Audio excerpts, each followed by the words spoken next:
कि जब एक तुम्हारे रानी थी तो हमें व्यर्थ क्यों लाए हो। वो भार झोंकबे को काफी थी तुम हमें झोंकबे को लाए हो।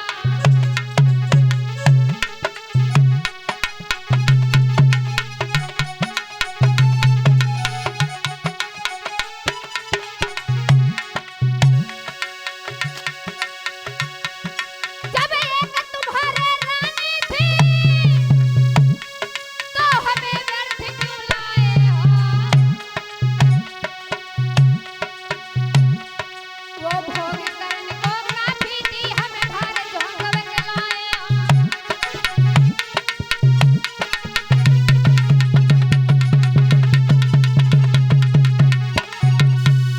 महाराज जब तुम्हारे एक पत्नी थी तो मुझे क्यों लाए हो, क्यों लाए हो।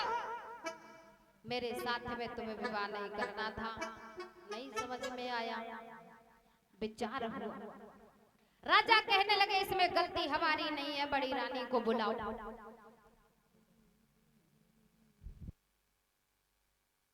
जो महाराज ये विचार हुआ कि बड़ी रानी को बुलाओ, बड़ी रानी को बुलाया गया।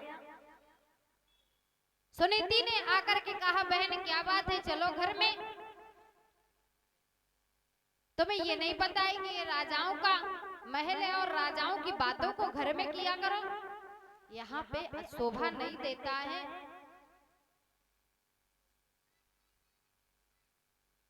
महाराज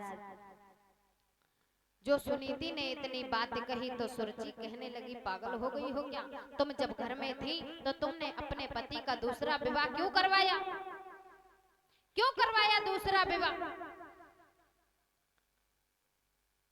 रानी कहने लगी तुम्हें नहीं पता है, अब तुम ही इस घर की रानी हो, मैं तो तुम्हारी अब दासी हूं, दासी हूं तुम्हारी।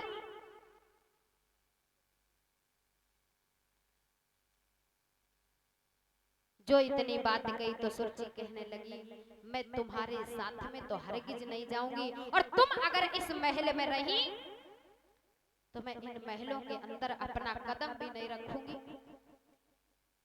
रानी सुरुचि ने इतनी बात कही लेकिन सुनीति ने सुरुचि के पैरों को पकड़ लिया, कहने लगी बहन अब तुम विवाह करके आ गई हो, महलों के अंदर चलो, अगर तुम यहाँ पर इतनी बातों को फैलाओगी तो नगर में हमारी इज्जत नहीं और बेइज्जती होगी, हमारा सम्मान घट जाएगा।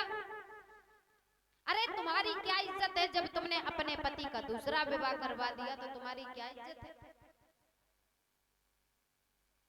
सुनीति कहने लगी